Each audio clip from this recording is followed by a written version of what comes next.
श्री हरिवंश महाराज जी। महाराज जी, मेरा प्रश्न है कि मैं सरकारी पदों के चयन के लिए तैयारी कर रहा हूँ। काफी समय से तैयारी में लगा हूँ, लेकिन कभी कभी आत्मविश्वास की कमी और दिमाग में ये संशय आ जाता है कि जो मैं कर रहा हूँ वो सही चयन है या फिर इसमें बदलाव करना चाहिए। महाराज जी, इस परिस्थिति में हम मुझे तो क्या करना हम चाहिए? तो सिर्फ प्रिया प्रीतम भजन भगवत प्राप्ति। ना हमको अभी सरकारी नौकरी की है, ना हम करने का कोई लक्ष्य है, ना हम उसके विषय के ज्ञाता है। बचपन से भगवत मार्ग में रहे हैं। तो वैसे हमने तो एक बोर्ड में लिखवा रखा है कि आप हमसे प्रश्न केवल परमार्थ का, अध्यात्म का, भगवत मार्ग का करें। और उसमें भी जब कोई गृहस्थी में अपनी समस्या का समाधान, तो उसे हम भागवतिक ही।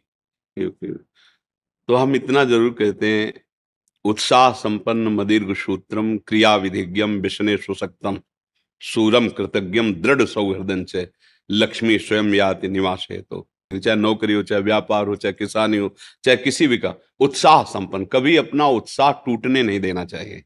क्योंकि कभी संपत्ति का योग होता है, कभी विपत्ति का होता है। कभी अनुकूलता आती, कभी प्रतिकूलता आती, कभी जय आती, कभी पराजय आती है। ये द्वंद्व चलते रहेंगे, चाहे कोई भी हो, सबके जीवन में आते हैं। पर हमें उत्साह संपन्न बनना है और किसी भी कार्य को आगे के लिए न टाले, दीर्घ सूत्री न बने। इसलिए मदीर्घ सूत्रम अदीर्घ सूत्री। तत्काल जो कार्य हमें कल करने के लिए दिया गया है, भले संपन्न कल हो, लेकिन चिंतन के द्वारा हम पूरा आज ही कर लेते हैं कि ऐसे से ऐसे ऐसे ऐसे करना है। हम कार्य की सफलता का पूरा अपने दिमाग में बैठा लेते हैं चिंतन के द्वारा। जैसे उत्तम रसोईया वही है जो बनाने के पहले दिमाग में बना ले। उत्तम कार्यकर्ता वही है जो कुछ भी कार्य करने के पहले दिमाग में पूरा उसका निश्चय कर ले। ऐसे ही मदीर्घ सूत्रम, किसी कार्य को आगे टाले ना। अगर इस संसार में उन्नति प्राप्त करनी, हमें परीक्षा 1 महीने बाद देनी है, लेकिन आज ही प्रश्न कर लिया जाए तो उसका उत्तर हम दे देंगे। ऐसी तैयारी रखनी चाहिए। कल के कार्य को आज ही संपन्न करने की वृत्ति रखना है। क्रिया विधिज्ञम, जिस कार्य में लगे उसको विधान से करे, मनमानी नहीं। चाहे वो पढ़ाई हो, चाहे वो व्यापार हो, चाहे वो किसानी हो, अलग अलग विधान होते हैं ना। व्यापार का अलग विधान होता है, नौकरी का अलग विधान होता है। अलग अलग जो विधान है, जो सिस्टम है, बिल्कुल ठीक उसके अनुसार आपको ज्ञान होना है। क्रिया विधिज्ञम। और जो कार्य आपको दिया गया है वो एकाग्र होकर करें। व्यसने स्वशक्तम, आपको जो व्यापार है, जो भी कार्य दिया गया, पढ़ाई, जो नौकरी, उसमें आसक्त हो जाइए संसारिक उन्नति के लिए।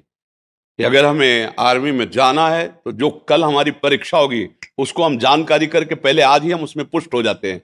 अगर इतने किलोमीटर दौड़ना है तो 1 किलोमीटर और आगे की हम रफ्तार बढ़ा के रखते हैं। इतनी ऊंचाई तो इससे और ऊंचे, इतना अभ्यास। क्रिया विधिज्ञम विष्णे सुसक्तम शूरम, हृदय को सदैव बलवान रखे। हृदय में कभी दुर्बलता, नीचता हमारे हृदय को छू ना जाए। अगर हृदय बलवान रहेगा, आपका संकल्प दृढ़ रहेगा, आपका भाव दृढ़ रहेगा, तो पराजय भी आपकी विजय का हेतु बन जाएगी।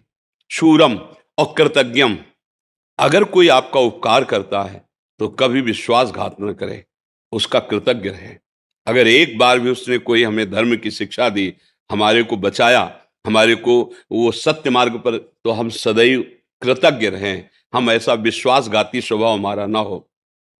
दृढ़ सौहृदय से, पूरा परिवार या मित्र मंडली, हम ऐसे आचरण करें कि वो हमें प्यार करे सौहृदय से, कि यार ये तो अपना बंदा इतना विश्वसनीय है कि अगर किसी भी तो इससे धोखा नहीं हो सकता। अगर ऐसे स्वभाव वाला व्यक्ति है तो जो पद चाहे उसे प्राप्त हो सकता है। भगवान का आश्रय और इन लक्षणों का जीवन में, फिर निराशा नहीं, फिर निराशा नहीं होगी। अगर आप अच्छे आचरण नहीं करेंगे, पाप कर्म करेंगे, तो जो बचे हुए सुकृत हैं वो भी नष्ट हो जाएंगे। अगर जो उन्नति का मार्ग है वो भी पतन के मार्ग में बदल जाएगा। ये कर्म भूमि है ना। हम अच्छे कर्म करें, पतन का नंबर आ रहा है, मान लो पाप का नंबर आ रहा है, तो पतन के लिए गिराने की कोशिश करेगा, लेकिन आपका ये नया कर्म आपको बचा लेगा, आपको उठा देगा। भगवद आश्रय और सत्य आचरण करना, कभी भी निराश ना होना, देखो कहीं पराजय नहीं होगी। और ये बात अच्छे से समझ लो कि दिन और रात जरूरी है। दिन ही दिन रहे तो ठीक नहीं, रात ही रात रहे तो ठीक। ऐसे इस सृष्टि में दुख और सुख, जय और पराजय, द्वंद्व चलते रहते हैं। इनमें निराश ना होवे। कभी ऐसी भी परिस्थिति आ सकती है कि दुखद ही दुखद वातावरण, फिर भी धैर्य रखे। वो धैर्य वही रख सकता है जो भगवान का आश्रय ले। नाम जप करता है, भगवद आश्रित। इसीलिए कहते चाहे विद्यार्थी हो चाहे व्यापार हो, करो कुछ भी करो, भगवान का आश्रय ले लो और नाम जप करो तो तुम्हें बहुत सपोर्ट मिल जाएगा, तुम टूटोगे नहीं। जैसे किसान की खेती नष्ट हो गई, उसने आत्महत्या कर दी, विद्यार्थी फेल हो गया, वो आत्महत्या के लिए तैयार। छोटी छोटी बातों में लोग अपने जीवन को नष्ट कर रहे हैं। क्यों? भरोसा अविनाशी का नहीं है, प्रभु का नहीं है, बुद्धि में अध्यात्म का ज्ञान नहीं है। इसलिए पार्थिव भोगों के नाश होने पर, जिनका नाश होना सत्य है वो नष्ट होंगे ही, उसमें हम अपने को नष्ट कर देते हैं। अरे आज फेल हो गए तो हम और पढ़ाई करेंगे, आज हमारा फसल नष्ट हो गई तो अगली बार और पैदा करें। अपने जीवन को नष्ट कर देना उसका कोई हल थोड़ी है। इसलिए अच्छे बनो, नाम जप करो, भगवद आश्रित रहो और इन बातों को समझो। हमारा उद्देश्य आप लोगों से बात करना, भगवान का चिंतन, भगवद वार्ता, सत्य मार्ग में चलना है। तो क्या है, हमें संसार का तो ये ज्ञान है नहीं, क्योंकि हम गए ही नहीं संसार मार्ग में, बचपन से इधर चले। तो हम शास्त्र के अनुसार तो बोल सकते हैं। अब आप किसी ऐसे विषय संसारी, तो हम गए नहीं, हम उसको जानते ही नहीं, तो कैसे उस विषय पर बोले जी।